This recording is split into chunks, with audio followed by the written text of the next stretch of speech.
अभय शेंग, पटाळी शेंग किंवा आबई शेंग अशा विविध नावानं ओळखली जाणारी ही शेंगभाजी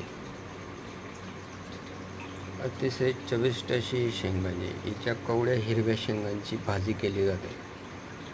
तसेच हिरव्या दाण्यांचे उसळमध्ये किंवा मिक्स व्हेजमध्ये वापर होतो.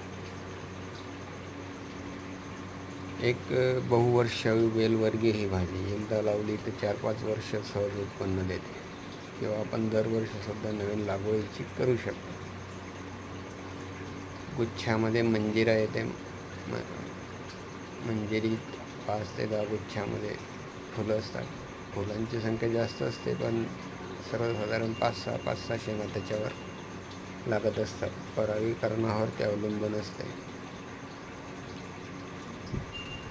कवळ्या शेंगांची भाजी अतिशय चविष्ट लागते. बाजारात याला मागणी पण चांगली असते, भाव पण चांगला भेटतो. आणि शेंगा साधारण 6-7 इंच लांब कवळ्या शेंगा तोडण्याला काही विशेष वेळ लागत नाही, त्यामुळे मजुरी पण कमी लागते.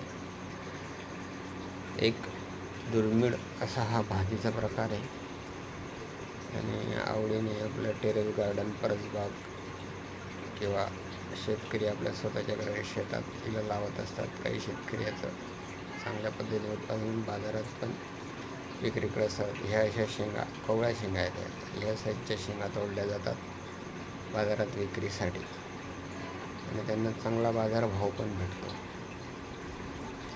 अशा अभय शेंग किंवा पटाळी शेंगच्या बियाण्यासाठी तुम्ही आमच्याशी संपर्क करू शकता. Desi seed bank, Manish Patil, mobile number 7020364461. तसेच आमच्याकडे विविध प्रकारचे भाजीपाला बियाणे, कडधान्य, अन्नधान्य बियाणे संवर्धित केले आहे. 60-70 प्रकारच्या भाज्यांची बियाणे आम्ही संवर्धित केले आहे. अशा विविध प्रकारच्या पालेभाज्या, रानभाज्या, वेलवर्गीय भाज्या, फळभाज्या, शेंगवर्गीय भाज्या यांचे बियाण्यासाठी आपण आमच्याशी संपर्क करू शकता. स्क्रीनवर दिसत असलेल्या मोबाईल नंबरवर मेसेज करा, व्हॉट्सअप मेसेज करा किंवा कॉल करा. बियाणे आपल्या ॲड्रेसवर घरपोच होम डिलिव्हरी उपलब्ध केले जाईल. तरी आपण आमच्याशी संपर्क करू शकता. धन्यवाद. असे पांढऱ्या रंगाचे याचे ओरडे बियाणे असते ज्याची लागवड केली जाते. धन्यवाद.